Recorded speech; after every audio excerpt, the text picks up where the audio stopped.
the most shocking story in the world of cars. Richard Rawlings, the king of fast and loud and gas monkey garage, just faced a pivotal moment in the courtroom. An unexpected verdict has left him shattered right in front of the judge.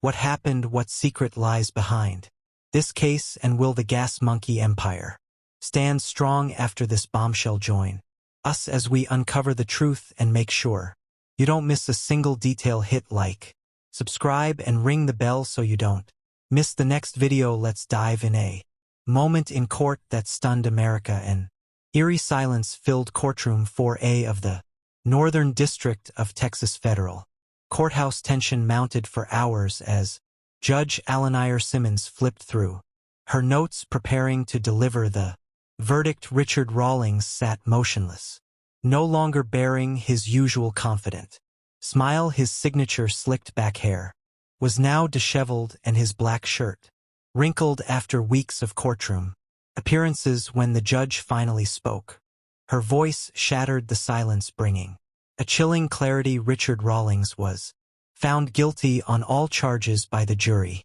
and the court sentenced him to 15 years of federal imprisonment with no possibility of parole for the first 10 years. When the announcement of financial penalties and restitution demands exceeding $26 million was made, something inside the reality TV star seemed to collapse. His attorney, James Westfield, stated that he heard a strange sound, a mix of gasping breaths and moans, before Rawlings suddenly collapsed forward. The incident happened too quickly, according to courtroom sketch artist Miranda. One moment Rawlings was sitting there like a statue, and the next he simply fell forward onto the table. The horrifying sound of his face slamming into the table and sliding to the floor sent the entire courtroom into chaos. Immediately, Westfield called for medical assistance as federal agents cleared the courtroom.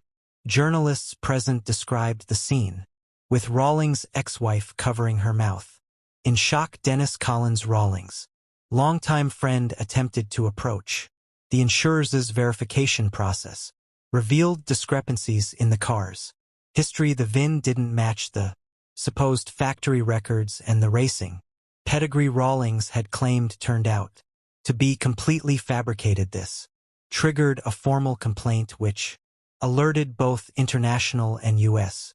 authorities. What began as a routine insurance check spiraled into a multinational investigation, ultimately exposing the intricate fraud scheme at the heart of Gas Monkey Garage's operations. As more collectors stepped forward with concerns, investigators connected the dots, tracing the altered vehicles back to Rawlings. Under intense pressure, former employees began cooperating with authorities, providing insider details about the hidden workshop area, the specialized equipment, and the deliberate steps taken to create convincing fakes. Prosecutors emphasized that this wasn't a matter of simple enthusiasm gone wrong. It was a calculated, systematic effort to deceive.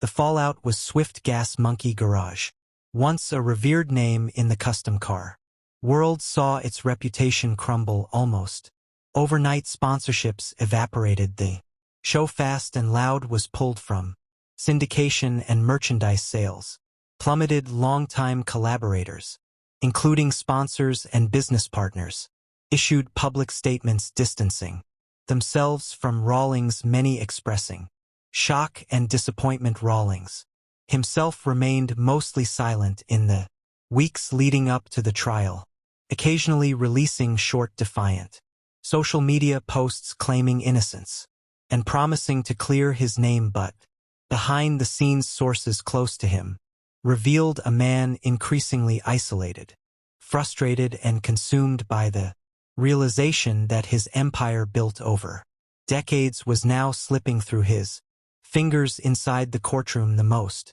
devastating blow came not from the expert testimonies or even the damning paper trail, but from the personal betrayals. Former colleagues who had once stood beside Rawlings turned witness, describing a man who had crossed ethical lines repeatedly in pursuit of fame and fortune for fans who had admired his swagger, hustle, and passion for cars. It was a gut punch, the collapse of a larger than life figure into someone unrecognizable as Rawlings was stretched out of the courtroom following his collapse. Cameras captured the stunned faces of supporters and critics alike. The image of the once confident car king, pale and disoriented, symbolized more than just the end of a legal battle. It marked the fall of an American success story undone by ambition, deception, and greed. Will Gas Monkey Garage survive without its frontmen? Some insiders believe the brand might endure under new management, possibly through a bankruptcy sale or rebranding. Others argue the taint of the scandal is too deep, that the very name Gas Monkey is now synonymous with fraud. Insurance underwriters flagged discrepancies between the car's documents and historical factory records. That single inquiry triggered a cascade of investigations. Automotive historians, insurance investigators, and federal agencies all began digging deeper, and what they uncovered shocked even the most seasoned experts. As investigators pulled apart the paper trail, they discovered a web of fabricated factory reports, doctored maintenance logs, and counterfeit certificates of authenticity.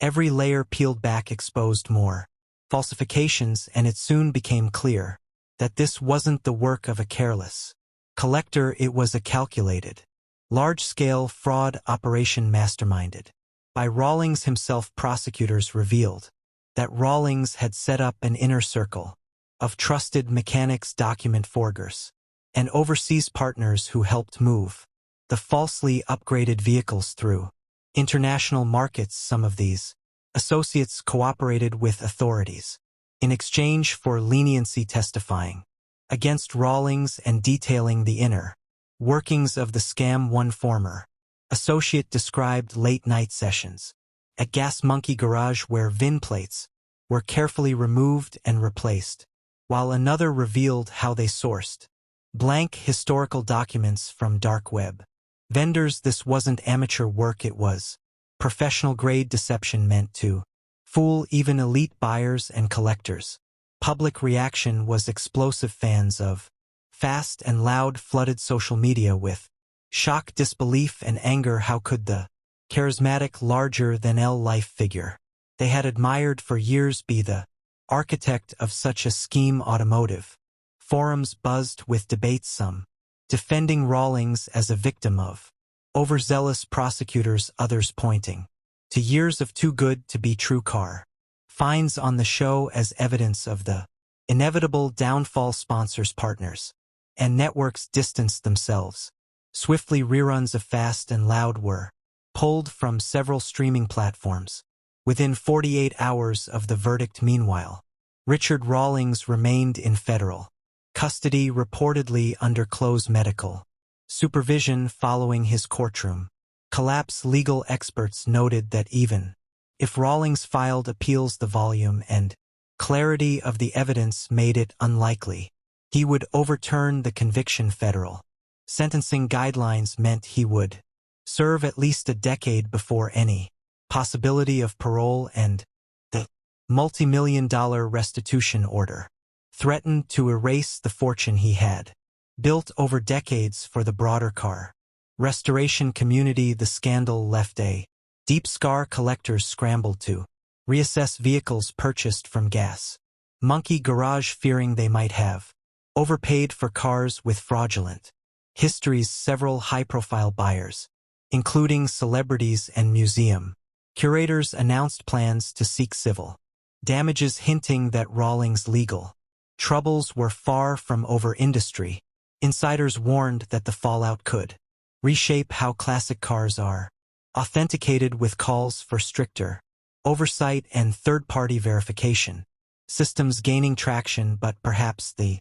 most haunting question remained unanswered: why did Richard Rawlings, already successful and wealthy, risk it all? Some insiders speculated that the relentless pressure to maintain Fast and Loud on-screen magic, to keep producing miracle finds and outlandish builds, pushed him into corners he couldn't escape. Others suggested that behind the public charm was a darker ambition and addiction to status and success that blinded him to the consequences. As the dust settled, the gas monkey empire stood as a cautionary tale, a reminder that in the high-stakes world of automotive fame, the line between genius and fraud can sometimes be as thin as a strip of metal stamped with a VIN. The insurance company flagged inconsistencies in the documentation. Independent experts were called in, and within weeks the Shelby GT500 was revealed to be a highly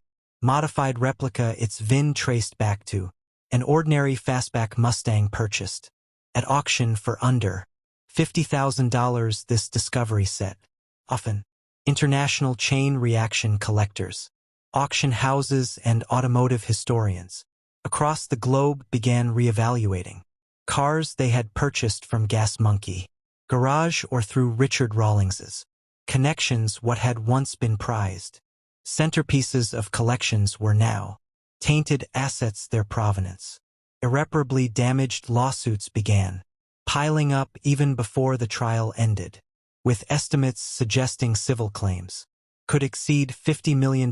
Back in Dallas, the Gas Monkey empire was crumbling. Almost overnight, sponsors distanced themselves, merchandise deals evaporated.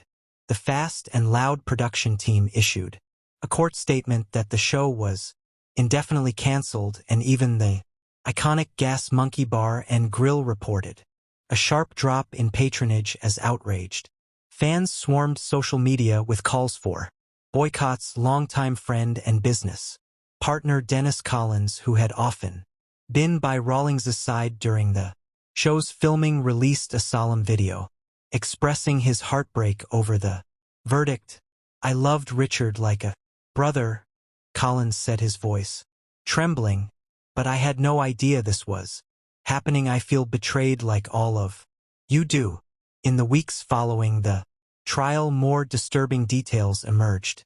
Investigative journalists uncovered evidence suggesting that the fraudulent operations weren't confined solely to classic cars. Several custom motorcycles, including limited edition choppers and vintage Harley-Davidsons, were now under investigation. Rawlings's ventures into automotive memorabilia, rare license plates, vintage racing jackets, autographed parts were also called into question, with suspicions that some items had forged backstories to inflate their value. The public backlash was swift and merciless. Fans who had once adored Rawlings now flooded forums and social media with fury. YouTube channels that had celebrated Gas Monkey's custom builds pivoted overnight to exposes and scandal deep dives. Former employees were interviewed on podcasts sharing stories of behind-the-scenes pressure, relentless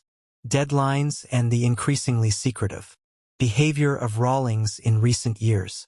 "There were rooms we weren't allowed to enter," one former mechanic revealed. "We were told it was confidential client work, but now we know why." Despite his conviction, Rawlings's legal battles were far from over. Several civil suits were already moving forward, with plaintiffs ranging from wealthy collectors to mid-level dealers who had unknowingly resold fraudulent cars. There was even speculation that international authorities might file additional charges, particularly in Europe, where some of the highest value sales had taken place. As one legal analyst put it on national television, Richard Rawlings's troubles didn't end in that courtroom, they just began. The fallout extended beyond Rawlings himself. Discovery Channel executives faced criticism for their role in promoting Fast and Loud and Gas Monkey Garage without sufficient vetting. Industry insiders pointed out that the show's success had been fueled not just by Rawlings's charisma but by the relentless media amplification of his supposed finds and deals. Could the network have done more to ensure the legitimacy of the transactions it featured? Lawsuits against Discovery Channel were rumored but had not yet materialized by press time fans, meanwhile struggled to reconcile their admiration for Rawlings with the mounting evidence of deception online. Debates raged: was Rawlings a victim of his own ambition, someone who let success get the better of him, or had he always been a calculated fraudster using his public persona as camouflage? He made us believe in the dream of the ultimate car guy, one disillusioned fan posted on Reddit. Now it feels like that dream was just a con. Media outlets descended on Rawlings's personal life. Paparazzi camped outside his Dallas estate where moving trucks were seen hauling away luxury cars, motorcycles, and even artwork.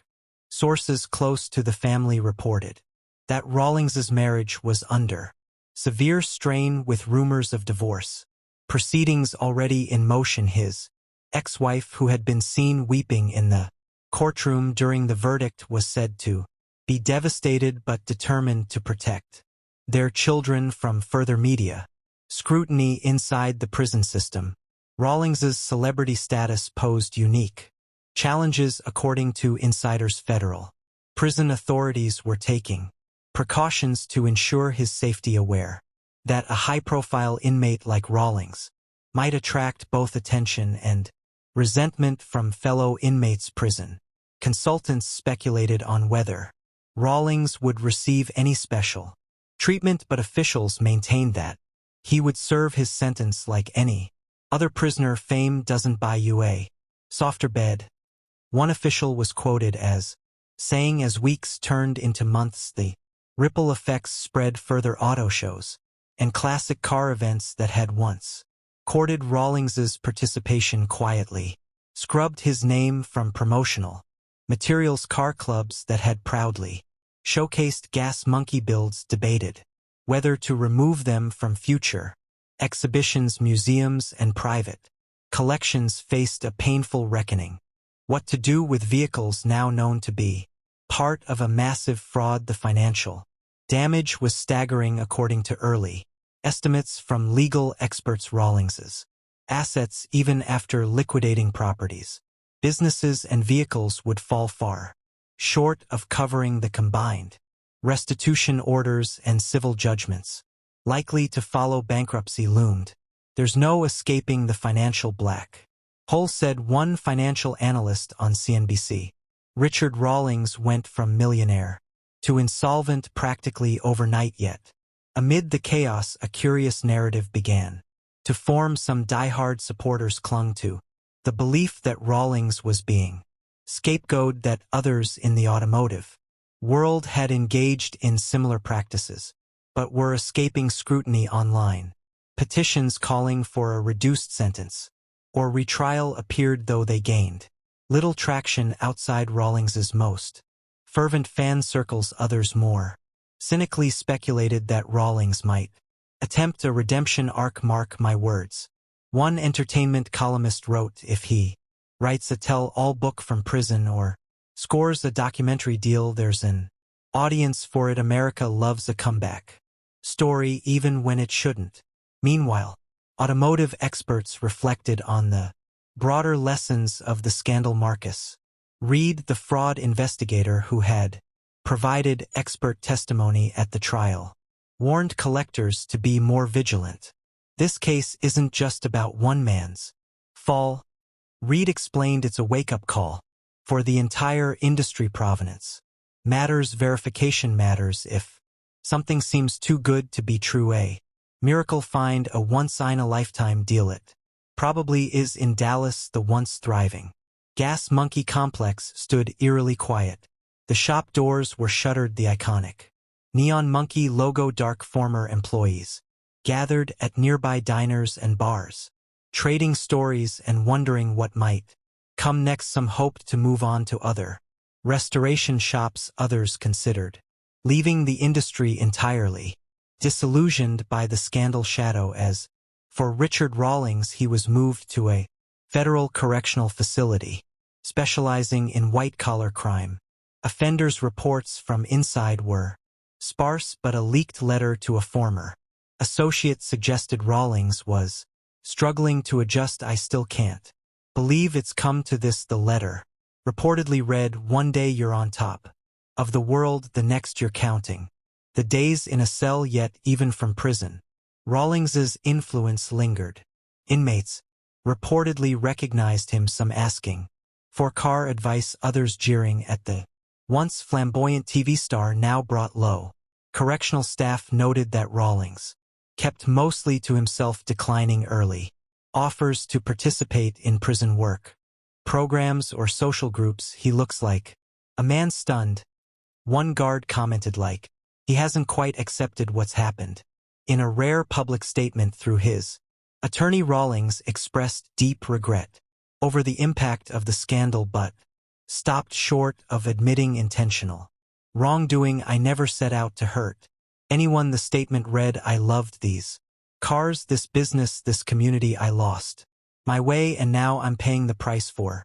Fans of Fast and Loud, the end of the Gas Monkey era was more than just the collapse of a brand, it was the loss of a cultural touchstone. For over a decade, Rawlings had represented the brash, risk-taking spirit of American car culture, a man who chased deals, broke rules, and made big things happen. Now, that image lay in ruins, leaving behind questions that may never be fully answered. What drove Richard Rawlings to cross the line from bold entrepreneur to convicted felon? Was it greed, pressure, or simply the thrill of seeing how far he could go as the automotive world moves on? Those questions will linger alongside the wreckage of one of its most famous figures. If you're interested in more updates on this unfolding story or want to explore the deeper truths behind the car collecting world, don't forget to like, subscribe, and hit the notification bell so you never miss our next deep dive. Share your thoughts in the comments. Were you surprised by Rawlings's downfall? Do you think he can ever stage a comeback, or is this truly the end of the road? Stay tuned for more, because in the world of high-stakes cars, there's always another twist around the corner. As the dust settled over Richard Rawlings's shocking conviction, the legal machinery surrounding him only intensified. High-profile law firms lined up to file civil suits with collectors, claiming they had been duped out of millions. One particularly devastating suit came from a Swiss billionaire who had purchased a gas monkey restored 1964 Ferrari 250 GTO for a staggering $70 million, only to discover after forensic inspection that the car was a Frankenstein's monster of reassembled parts, not an original specimen. His lawyer sought not only financial restitution but also punitive damages, arguing that Rawlings' fraudulent sales had harmed the credibility of the entire classic car investment market in the U.S. Auction houses that had once proudly partnered with Rawlings now scrambled to distance themselves, conducting frantic internal audits to ensure none of their high-profile sales were tainted. Some collectors began to panic sell vehicles with any gas monkey connection, leading to a sudden market crash for cars associated with the brand. Experts warned that this overreaction could unfairly devalue legitimate builds, but the reputational damage was already done. Meanwhile, Rawlings's former business empire was picked apart piece by piece. The gas monkey bar and grill locations closed under mounting debts, their neon signs stripped from the facades by repossession agents. The merchandise wing, once a thriving line of t-shirts, hats, and collectibles, collapsed under a wave of canceled orders and stock returns. Former employees reported receiving final paychecks with apologies but no promises, as the company accounts were frozen pending bankruptcy proceedings. Public reaction remained fierce. Petitions circulated demanding that Discovery Channel pull all reruns of Fast and Loud, accusing the network of glorifying a con artist. Others took to YouTube and TikTok, posting videos burning gas monkey memorabilia or smashing miniature diecast cars on automotive forums. Debates raged between those who felt Rawlings had been unfairly made into a scapegoat, and those who saw his downfall as long overdue. This isn't just about one guy, one poster. Argued it's about an industry that let hype and ego override honesty yet.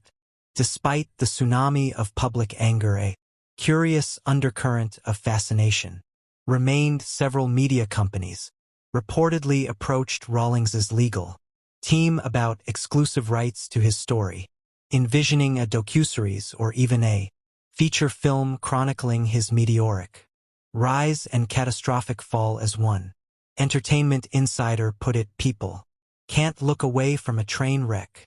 And Rawlings was the biggest star in the car world. There's an audience hungry to understand how it all came apart inside prison. Rawlings himself was reportedly weighing his options. His attorneys hinted at a possible appeal, although experts cautioned that overturning the conviction would be an uphill battle.